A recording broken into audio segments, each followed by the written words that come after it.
দেখি 22-এর কোষে দেখি 2-এর 22-এর গুলো। কোনো মূলধন বার্ষিক 6.14% সরল সুদের হারে কত বছরে দ্বিগুণ হবে তা লিখি। এবারে কোনো মূলধন দ্বিগুণ হওয়া মানে কি, যতটা মূলধন ততটাই সুদ হবে। কেমন? আচ্ছা, 22-এর 1-এরটা যতটা মূলধন ততটাই সুদ হবে। তাহলে 100 টাকার 1 বছরের সুদ হলো 6.14 টাকা। এটাকেই আমি যদি এইভাবে লিখি যে 100 টাকায় 6.14 মানে 4 6 24 আর একে 25-এর 4, একে 100 টাকায় 25-এর 4 টাকা সুদ হয় 1 বছরে। 25-এর 4 টাকা সুদ হয় 1 বছরে। তাহলে 100 টাকায় 1 টাকা সুদ হবে কত বছরে? অতএব 100 টাকায় 1 টাকা সুদ হয় 1/25-এর 4, তার মানে সমান 4-এর 25 বছরে। 4-এর 25 বছরে। তাহলে বললাম কি, দ্বিগুণ, কোনো মূলধন দ্বিগুণ হওয়া মানে কি, সুদ আর আসলটা একই হতে হবে। তাহলে 100 টাকায় 100 টাকা সুদ হয় কত বছরে? মানে 100 গুণিত 4/25 বছরে। তার মানে সমান কত হলো?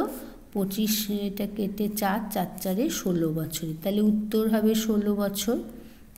উত্তর হলো 16 বছর। আচ্ছা, 2 নম্বরটা বলেছে যে বার্ষিক সরল সুদের হার 4% থেকে 3.34% হয়, অমলবাবুর বার্ষিক আয় 60 টাকা কম হলো। তাহলে অমলবাবুর মূলধন নির্ণয় করি। তাহলে সুদের হার কতটা কমলো? সুদের হার কমে, সুদের হার কমে কত? 4% থেকে 3.34% হলো। তার মানে 4 মাইনাস 4 3 12 13 14 15 4, হ্যাঁ, 4 মাইনাস 15 4 সমান 1-এর 4 টাকা। 1-এর 4 টাকা। কেমন? আচ্ছা, 1-এর 4 টাকা কমছে যখন আসল হচ্ছে 100 টাকা। কেমন? আচ্ছা, সুদের হার 1-এর 4 টাকা কমলে বা 1-এর 4 টাকা যখন কমে তখন আসল হলো 100 টাকা। 1-এর 4 টাকা কমলে আসল 100 টাকা। আসল 100 টাকা মানে 100 টাকায় 1-এর 4 টাকা কমছে। তো 1-এর 4% মানে কি, 100 টাকায় 1-এর 4 টাকা কমছে। তাহলে 1 টাকা কমলে আসল 100/1-এর 4 মানে 100 গুণিত 4 টাকা। আর তাহলে 60 টাকা, অমলবাবুর বার্ষিক আয় কতটা কমলো? 60 টাকা। তাহলে 60 টাকা কমলে আসল হচ্ছে 100 গুণিত 4 গুণিত 60 সমান 4 6 24, 3টে 0, 24,000 টাকা। ঠিক আছে? হলো? বুঝতে পেরেছি তো? সুদের হার অতটা কমলে তাহলে অমলবাবুর মূলধন কত। আচ্ছা, 3 নম্বরটা বলেছে শতকরা বার্ষিক সরল সুদের হার কত হলে কোনো টাকার 4 বছরের সুদ আসল 8-এর 25 অংশ হবে তা নির্ণয় করি। আচ্ছা, আগেই বলেছি এই অঙ্কগুলো কিন্তু আমরা সূত্র ধরেও করতে পারি, ঐকিক নিয়ম করেও করতে পারি। যেমন আমরা যদি আমাদের সূত্র বলতে কি, 3 নম্বরটা যদি সূত্র ধরে করি, আমাদের সূত্রটা কি আছে?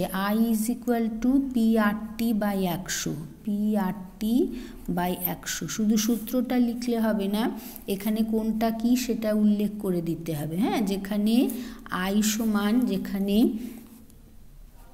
I = হচ্ছে সুদ, ইন্টারেস্ট। হ্যাঁ, I = সুদ, P হলো আসল, P হলো আসল, আর T হলো সময়, T সমান সময়। ঠিক আছে? আচ্ছা, তাহলে আর আর হলো সুদের হার, আর হলো সুদের হার। আচ্ছা, আমাকে এবারে কি জানতে চেয়েছে এখানে, যে শতকরা বার্ষিক সরল সুদের হার কত হলে 4 বছরের কোনো টাকার 4 বছরের সুদ আসলের 8-এর 25 অংশ হবে। তাহলে আমাকে সূত্রটায় কি বলেছে? 4 বছরের সুদ হবে আসলের, তার মানে I = হবে P আসলের 8-এর 25 অংশ, পি গুণিত 8 এর 25 এইটা হবে আই ইজ ইকুয়াল টু এইটা। তাহলে আমাদের সূত্রটা বসাই, সুদের হার কত হলে বলেছে, মানে আরটা বার করতে হবে। তাহলে অতএব আই ইজ ইকুয়াল টু, তার মানে আই এর জায়গায় আমি যদি এইটা বসাই, পি ইন্টু 8 এর 25 is equal to P into R into T, মানে 4 বছর বলেছে, 4 বছরের সুদ বাই 100। কেমন, আমাকে এখানে আরটা বার করতে হবে। তাহলে এখানে পি পি কেটে গেল, অতএব আর সমান কি হবে, 100 গুণিত 8 বাই 25 গুণিত 4। ঠিক আছে, তাহলে 25 4-এ 4 4 কেটে গেল, তাহলে সুদের হার হবে 8%। শতকরা বার্ষিক সরল সুদের হার হলো 8%। ঠিক আছে, আচ্ছা সবগুলোই করে নিয়ে এখানে 4-এরটা বলেছে শতকরা বার্ষিক সরল সুদের হার কত হলে কোনো টাকা 10 বছরের সুদ আসলে 2/5 অংশ হবে তা বের করি। কেমন, 100 টাকার 1 বছরের সুদ 8 টাকা, মানে বার্ষিক শতকরা সুদের হার কত হলে কোনো টাকা 10 বছরের সুদ আসলে 2/5 অংশ হবে তা নির্ণয় করি। হ্যাঁ, তার মানে এখানে আর বের করতে হবে। ঠিক আছে, আর বের করতে হবে। তাহলে 100 টাকার, এখানে আমরা করি 100 টাকা সুদের হার যদি 8% হয়, 8% হলে 100 টাকার ধরি সুদের হার আর বার্ষিক শতকরা সুদের হার আর, তাহলে 100 টাকার কথাটার মানে কি, 100 টাকার 1 বছরের সুদ, 1 বছরের সুদ হলো 8 টাকা। 8 টাকা, তাহলে 100 টাকার এখানে 10 বছরের সুদ বলেছে, অতএব 100 টাকার 10 বছরের সুদ হলো 8 টাকা, 8 টাকা। আচ্ছা তাহলে এখানে তাহলে সুদ আসল কত, অতএব সুদ আসল সমান কত, সুদ আসল মানে কি, সুদ প্লাস আসল।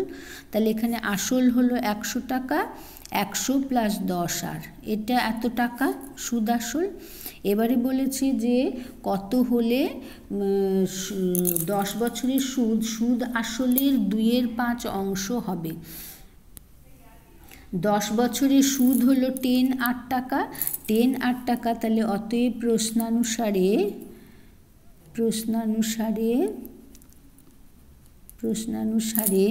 10 আর সমান হচ্ছে 100 প্লাস 10 আর তার 2/5 অংশ।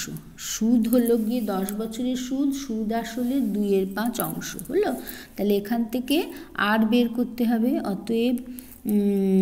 অতএব এখানে তোমার হবে 50 আর ইজ ইকুয়াল টু 200 প্লাস 20 আর। তাহলে অতএব এখানে এই 20টা এদিকে এলে এটা হবে 30 আর ইজ ইকুয়াল টু 200, অতএব আর ইজ ইকুয়াল টু হচ্ছে 200 বাই 30, মানে হলো 6×2=3, 6×2=3। এটা হলো উত্তর। বার্ষিক সরল সুদের হার 6×2=3%। আর 5-এর অঙ্কটা বলেছে বার্ষিক 5% সরল সুদের হারে কত টাকার মাসিক সুদ 1 টাকা তা নির্ণয় করি। বার্ষিক সুদের হার কত, 5%, তার মানে 100 টাকার 1 বছরের সুদ 5 টাকা। আচ্ছা 1 বছরের সুদটাকে যদি মাস ধরি, তাহলে 100 টাকার